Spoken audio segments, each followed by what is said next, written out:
What's going on, everybody? It's the PR. I am me, coming at you guys with another episode of the PNP. And I'm here again with my co host, like every week, Leeboy TV. Say what's up to the people. Hey, I'm back for another week, man. Don't count me out. I'm still here, y'all. I'm still here, and it's Disney Plus month. Yeah, I'm excited. So, yeah, this is our second week of Disney Plus month. If you haven't seen the first week, we did Mrs. Doubtfire. We talked about that a little bit, talked about Disney Plus, and that app is so great. We decided to make a whole month out of the app. So if you didn't see it, go back and watch it, and then come watch this. Yes, sir. Yes, sir. In fact, you're gonna tell the people what we're reviewing today? Yes. So if you guys didn't know, obviously y'all didn't see last week. After I watch it, y'all will figure out that Mrs. Doubtfire was Leeboy's pick. Hey. And this week is my pick. I had a lot to choose from, which we might still do. But I decided ultimately to just go with this movie, and that's The Emperor's New Groove. Hey, right on the cusp of nostalgia, the 2000s. This movie came out in 2000, right? Yes. Nice. So before, you probably heard of it. Have you seen this movie before now? Yeah, for sure. No, Okay, this is one of the ones that the kids like. You know, obviously, my Jordan thinks he's Cusco when he's dancing and stuff in the beginning. Cusco, Okay. yeah. So it's one we definitely put on at night every once in a while. So I chose this movie because I honestly, for one, it's underrated. Like, it's not the Aladdin and not the Lion King and all that, but it's still a good movie, and it still has a lot of good humor for everybody to enjoy.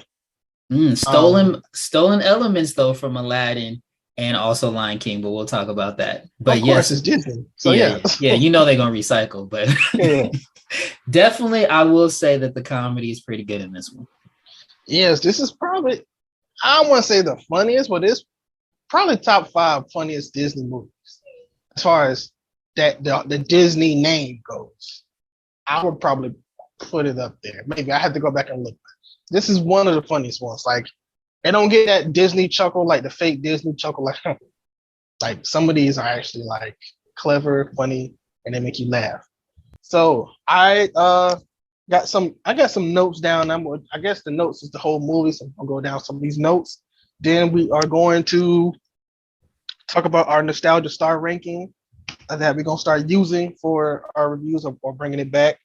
And just to start off, how did you like the introduction to Cusco? Oh, when he's like, this is obviously the very beginning and the song and him dancing, Even before that. Well, wait, what happened in the beginning? I didn't watch it today. This is a sad llama. He's like, this is a sad llama. You want to know what that llama has in common with me? It is me. I'm the llama. Is he depressed in the very beginning or what? Yeah, it's like him sad when the rain on him. He a llama. He's like, you want to know how I got here? You got to go back to the beginning. So then, of course, they go to Happy Cusco, and he's like arrogant, selfish, and everybody's dancing and bowing to him. And the guy says, "Hey, Cusco, we have to find your wife." He was like, "Nah, nope. Let me guess. You have a great personality."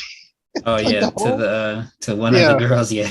Well, he's dissing all of them, and it reminds me. I don't know if you've seen where guys and girls are like rating each other to their face. It's kind of like a viral thing. It just reminds me of that, how he's just telling each and every one their flaws to their face. It's pretty funny.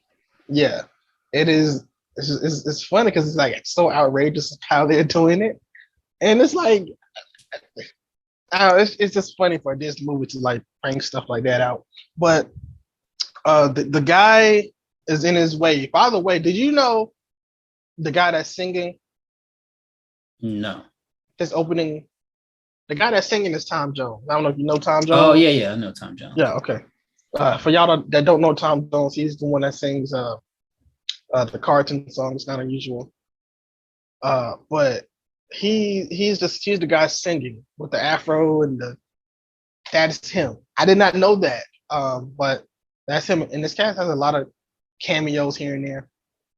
But we go from Kuzco's intro to Yzma and Kronk's intro.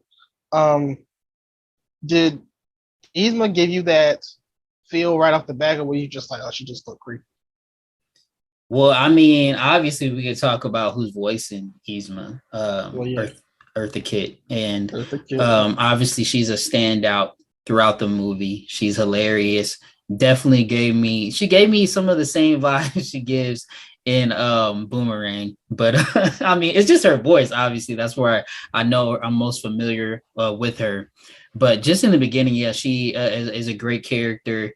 And I always love the antagonist. So I was feeling Yzma from the very beginning.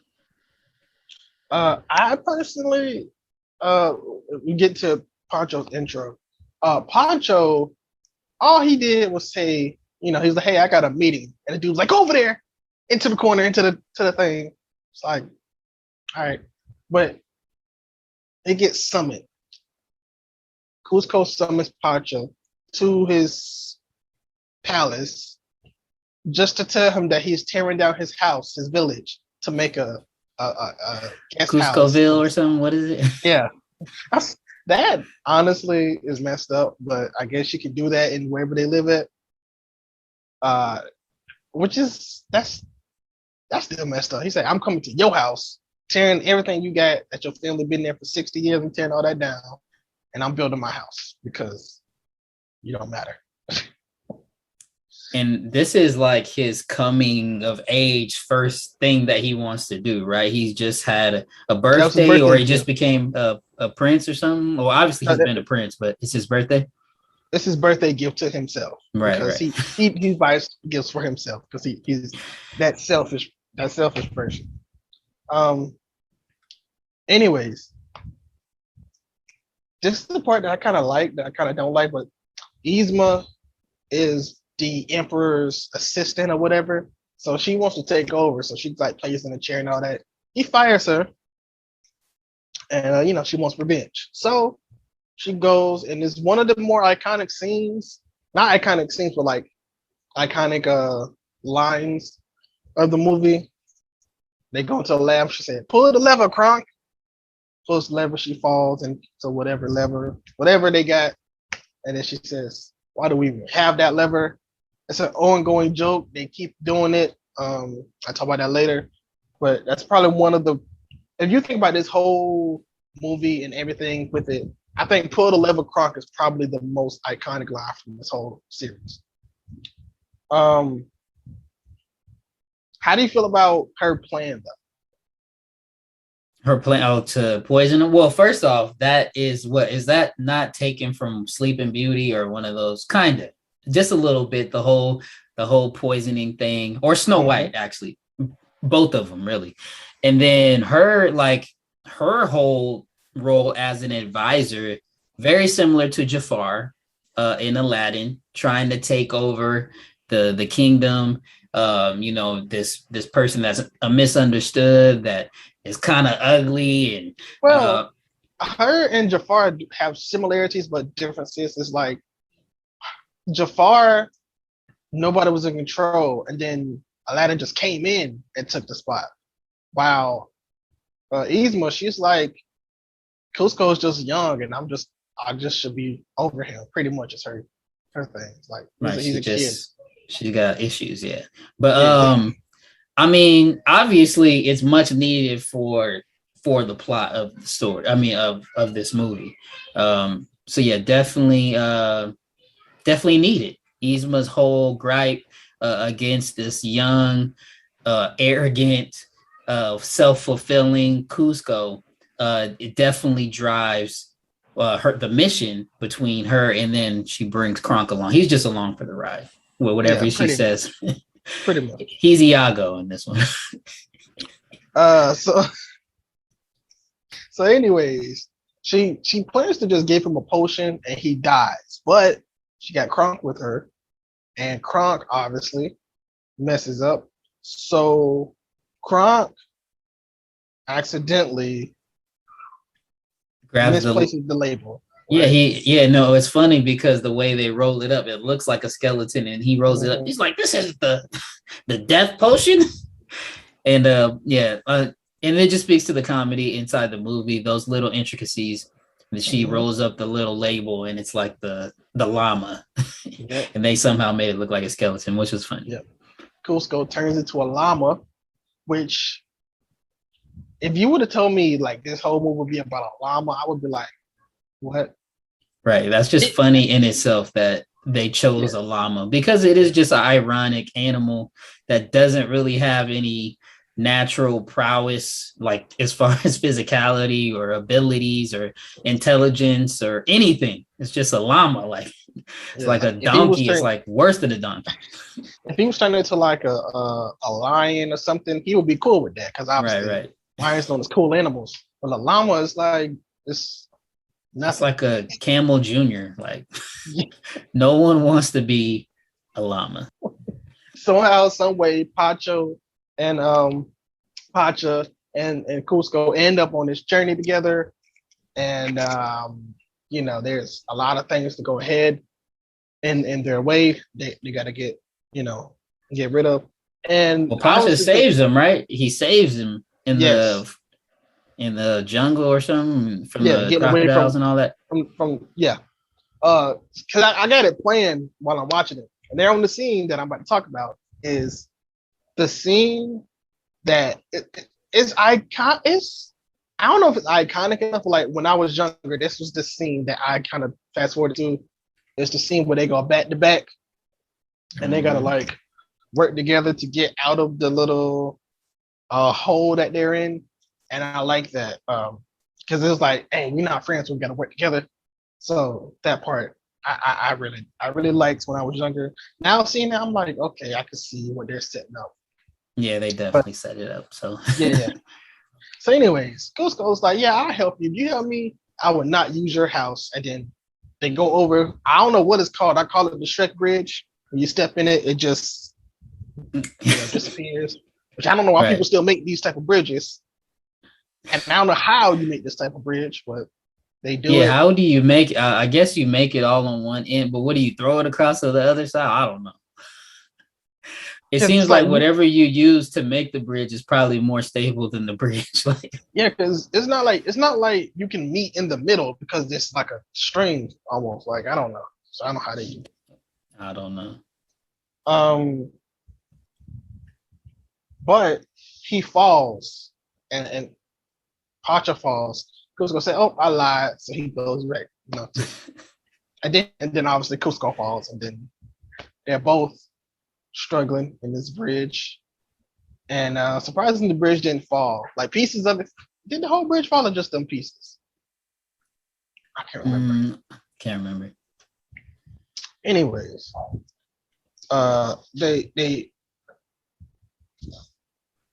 the bridge is before the back-to-back scene, because the bridge falls is why they are back-to-back. So yeah, then there's all that. I'm gonna just skip ahead to the restaurant. Where they're in the restaurant, Yzma's there, Kronk's there. They back and forth with I don't know what you call it. I don't know. They were doing orders. Kronk was taking orders. Somehow they're discussing the plan, right? Yes, but then she's giving him the playbook, I think.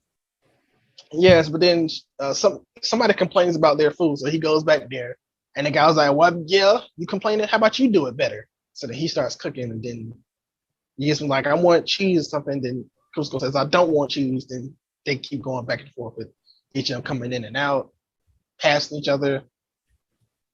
Pacho's like, "Look, they're here to kill you.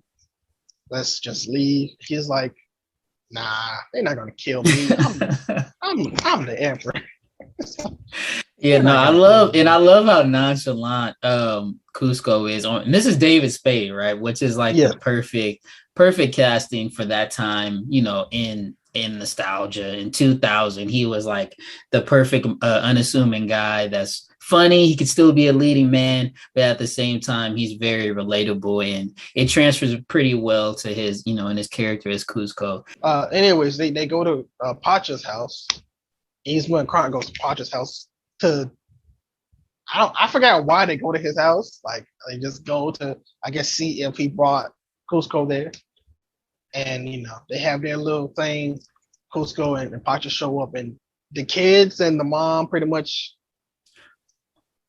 Well, right before this, Kronk, doesn't he notice Pacha and he's like, hey, that's the guy that Cusco got stuck on his truck? Isn't that right before the house? He doesn't say it, but he's like, y'all look familiar. Yeah, he's figuring it out. Yeah.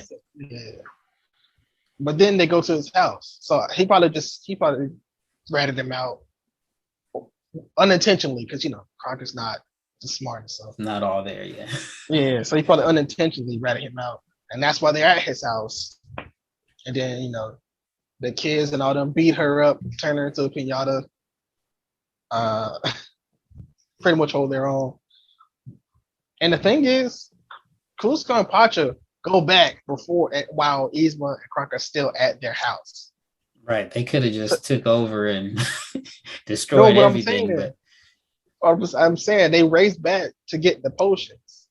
So then, they pull the lever and they do all the things. Look for the potions, and they can't find it because Yzma has it. Yzma has beaten them there. To which he says, how did you get here before us? And Kronk says, it doesn't make sense, but it happens. He pulls down the map and it shows I don't know, I just like that fourth wall stuff, fourth wall breaking stuff.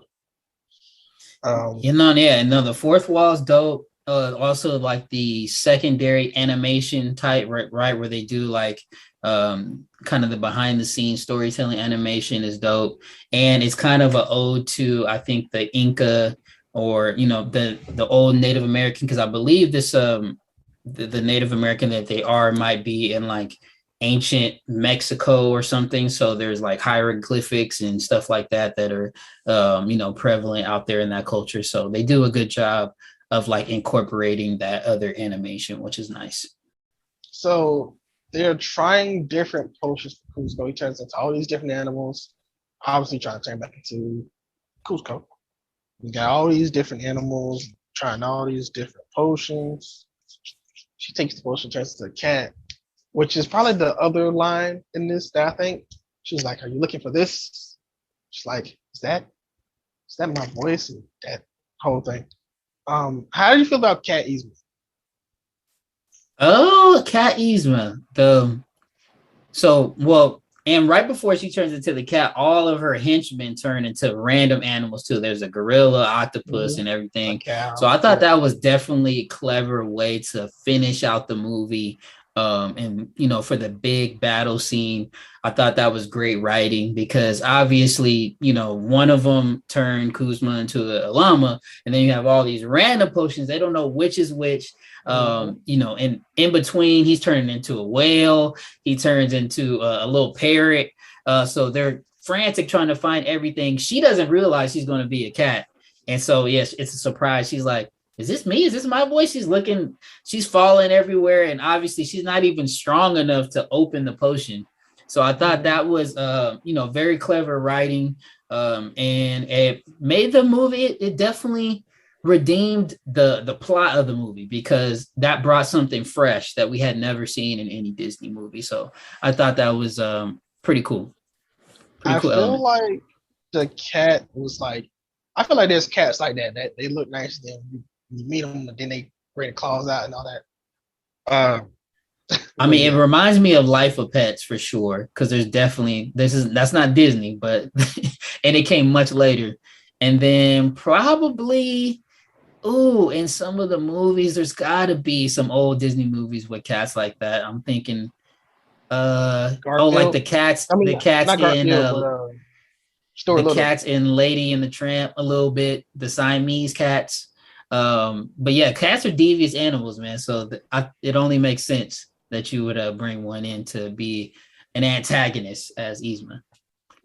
And then they got, because they set this up earlier, we got another back-to-back scene. Got to team up, go back-to-back to get the potion off the thing. Then, of course, he drinks it, and everything's wait. Before the cat grabs it, they almost get it. So they do all that. They're reaching for it, and then the cat comes out of nowhere, grabs a potion, and then Kronk just opens up some trap door. Yeah, he's always.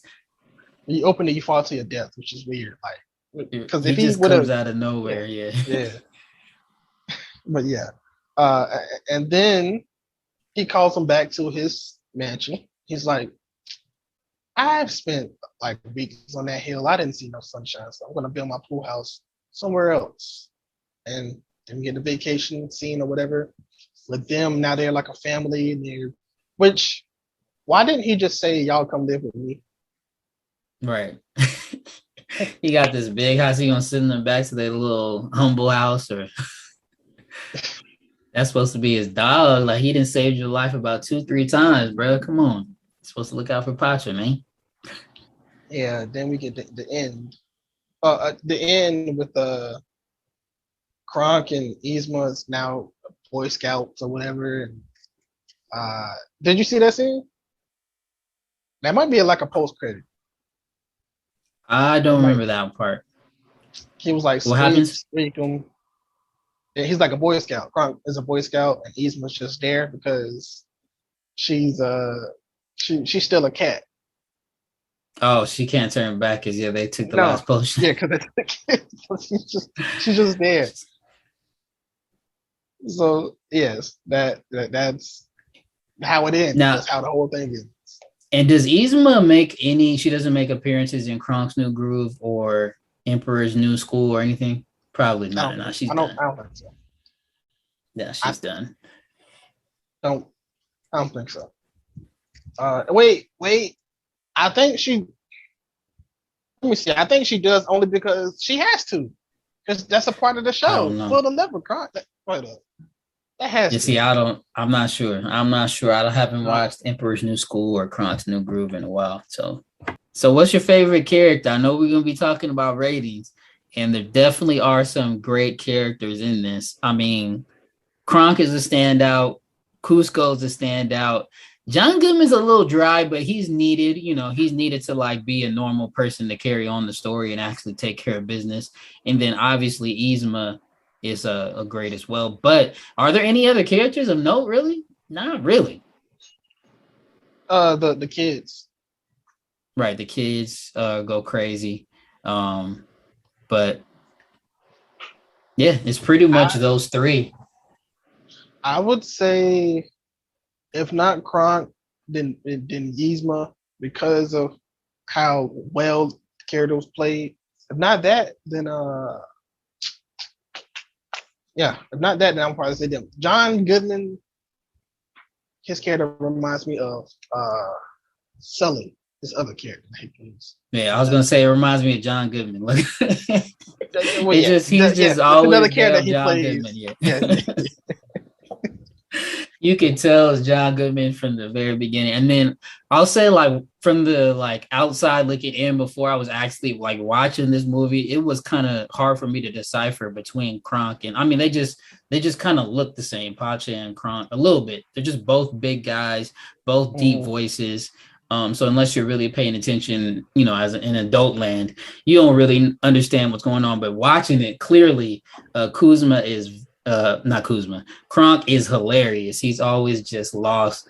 It reminds me of a lot of different characters that give that comic relief. So it only made sense that he got his own spinoff, because I'm sure kids were in love with Kronk after this movie.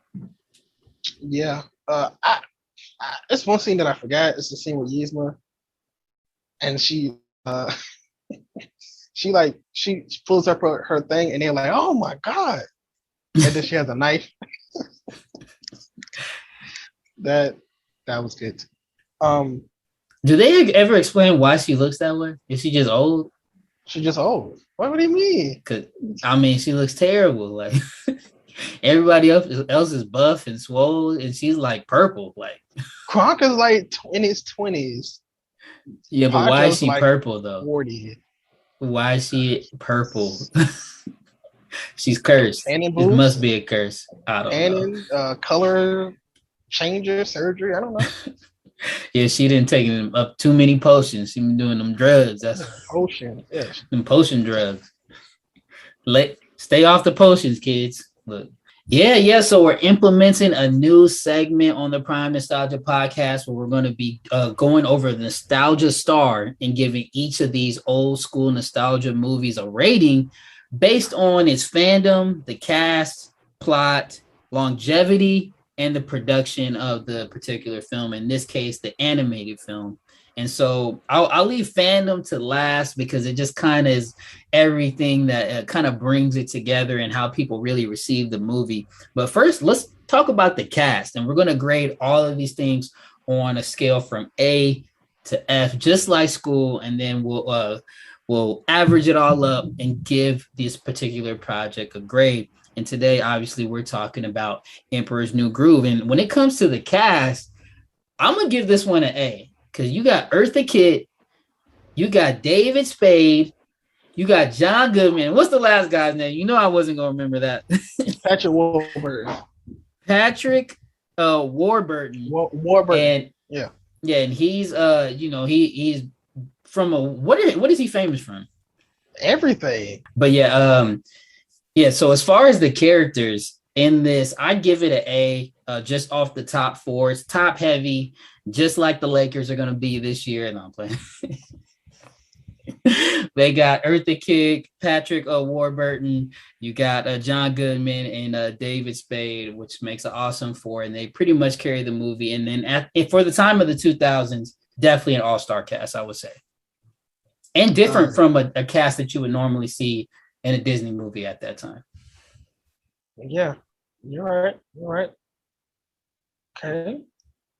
I gave it. Would you give the you gave them an A too? Yeah, come on. It's good. Fourth wall breaks make it perfect. So fourth wall breaks, the comedic timing is all good. How about the plot of this movie? The plot. What do you give this plot? I personally gave it a B because it's like you say you've seen some stuff implemented, but as well the animals and the potions and all that, them turning it into the things make it, different. Yeah, I'll give it a C. Just a notch below. Because like I said, we have the element, the kind of like Jafar, kind of like Sleeping Beauty, Snow White, and then also a little bit like Lion King, where he was supposed to kill Cusco, but he couldn't do it. And then he had to come back and tell, quote unquote, Scar, which would be Yzma. He never tells her, right? He like just kind of doesn't bring it up. And then Cusco pops up. So it reminds me a little bit of Lion King. So a lot of at least 3 elements were definitely recycled, but sort of saved at the end with the ending fight scene. So I gave that a C. And then how about the production? How would you feel about the overall production, the technology, the animation style, and everything that went into this film? I gave that an A just because they made like a different city. Like it looked completely different from a lot of other things you'll see. Like, most of them they'd be like in New York or wherever. They made a city and they made it look different, obviously, because they had to. Everything again, it looks unique. Even the village where they go to Patras, it looks unique. So that's why I said. Yeah, and I like the animation style. I like also, like we said, the hieroglyphic quote unquote style when they're telling the second story or behind the scene type stories. I thought that was dope. Oh, you mean like now, the green screen? What you mean like the green screen where he pulls the scene and he's standing in front of it? Mm-hmm, like that. Yeah. But I'm thinking more like when they're showing like the maps and things, and it's like a drawing. So like, now what came first though? This or Hercules? And Hercules, is it the same animation team? Is it the same animation team? I don't know about the same team, but I do know Hercules came before. Okay. And it might be because that one scene where he's dissing all the girls, they're dressed in the same thing as the women singing Zero to Hero. Wait, not Zero to Hero. Right. It reminds me a lot of Hercules. Reminds me a lot of Hercules. For that, I'll give it a B. But longevity of this movie, I think it still plays well. Like we said, the characters are, the cast is really great. The writing's really great. The jokes are good. they still stand up, I think, till today. It's not a movie that just falls off. You can continue to watch this one. So I would actually give that an A. As far as the animation still looks pretty good. For it could still, this could be made yesterday as far as the animation. It would be looked at as a different style. It wouldn't be the new 3D style, but it would still be acceptable. So I would actually give it an A minus for the longevity. I'll give it an A just because it still holds up now, and also it has a spin-off movie and a series that went 2 seasons. So right. I would give it to that. And I mean, the season I used to watch it when it came out. The show was like literally it's a movie in show form, but different tasks. But usually he does the green screen, puts the green screen in front of it. He like to X people out the scene and all that kind of stuff. I think Yzma is the principal of his school, I believe. Something like that. That would make sense. She has a like a bust of his head, and like every scene she crushes it, and then they have to replace it with another because he still is the emperor, so his face is everywhere still, but he has to go to this. He's the emperor, so he runs the whole everything, but yet he still has to answer Yzma. Yeah. So I agree with you. Like I said, I give it an A minus, and probably just a straight A for having its a spinoff and also a TV show that followed it. So now, before we get to, is there a ride anywhere? Because I know is there a ride anywhere like this? No, actually, Emperor's not even a roller coaster they get on. Emperor's New Groove is not mentioned at all at Disneyland. It's nowhere. There's no characters, there's no hats, no T-shirts, nothing. Wow, that might have to be a B then, an A minus.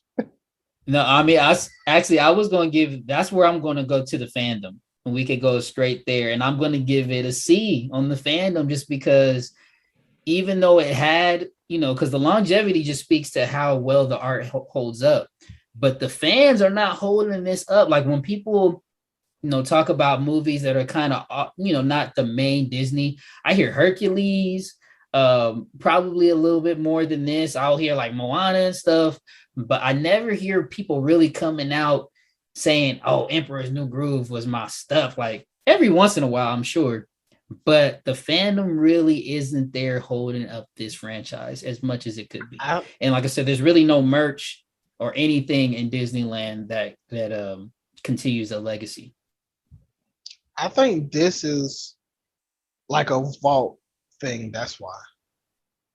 Because this was in the vault. They put this in the vault for a long time. I